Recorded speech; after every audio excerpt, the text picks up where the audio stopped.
Red book అంటే కక్ష సాధింపు చర్యలకు ఉద్దేశించినది కాదని చట్ట ప్రకారం వ్యవహరించిన వారి కోసం ఉన్న బుక్ అని స్పష్టం చేశారు ఆంధ్రప్రదేశ్ హోంమంత్రి వంగలపూడి అనిత. అధికారులు చట్టానికి అతీతులు కాదని, రూల్స్ పాటించిన వారిపై చర్యలు తప్పవన్నారు అనిత. రాష్ట్ర గవర్నమెంట్ లో పని చేయలేదో సక్రమంగా యాజ్ పర్ రూల్ చాలా క్లియర్ గా ఉండండి. యాజ్ పర్ రూల్ ఎవరైతే వర్క్ చేయలేదో, ఎవరైతే అనవసరంగా అక్రమంగా తెలుగుదేశం పార్టీ కార్యకర్తల మీద గాని, జనసేన బీజేపీ కార్యకర్తల మీద గాని కేసులు బనాయించారో, ఇబ్బంది పెట్టారో అది రెడ్ బుక్. కక్ష సాధింపు అన్నది మేము మొదలు పెట్టాలంటే డే ఫస్ట్ నుంచి స్టార్ట్ చేయాలి. మా అవసరం ఉండదు, కార్యకర్తలు బయటకు వచ్చేస్తారు. కానీ ఒక్కటేంటంటే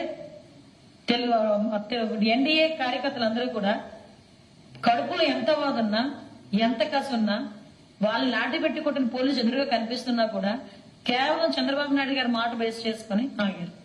వాళ్ళు ఇది చేస్తారని నేను చెప్పట్లే, కానీ నాయకుడి మాటకి ఆ వాల్యూ ఇచ్చారు. చంద్రబాబు నాయుడు గారు కూడా ఈ రోజు ఏంటంటే రాష్ట్రం అప్పుల పాలైపోయింది. నిన్న మీరు నమ్ముతారా, సిపి ఆఫీస్ తాకట్లో ఉందండి వైజాగ్ లో. నిజం, వైజాగ్ సిపి ఆఫీస్ తాకట్లో ఉంది. ఆ సిపి పరిస్థితి నేనే డబ్బులు కట్టలేదు అనుకోండి, ఏదో ఒక రోజు వచ్చి నోటీస్ అంటిస్తాడు సిపి ఆఫీస్ కి. ఎక్కడికి వెళ్ళిపోతాడు సిపి పెట్టుబడి పట్టుకొని? ఈరోజు సిచ్యువేషన్ అంత దారుణంగా ఉంది. ఈ టైంలో లాండ్ కొట్టా, ఈడిని కొట్టా, ఆడిని చంపా, ఈడిని చంపా, అది కాదు అవసరమా? ఇంత 164 సీట్స్ ఇచ్చారంటే చంద్రబాబు నాయుడు గారి మీద ఎంత నమ్మకం లేకపోతే ప్రజలు ఇస్తారు చెప్పండి? ఆ నమ్మకాన్ని నిలబెట్టుకోవడం ముఖ్యమా? సో మాకు కావాల్సింది వాళ్ళు ఒక 2% 3% ఎగిరిపడే వాళ్ళని ఎలాగోలా మేము కూర్చోబెడతాం. ఆ సిస్టమ్ మా దగ్గర ఉంది. మిగతా 90% వాట్ ఎవరి ఏం కోరుకుంటున్నారో దాని మీద మేము పనిచేయాలి.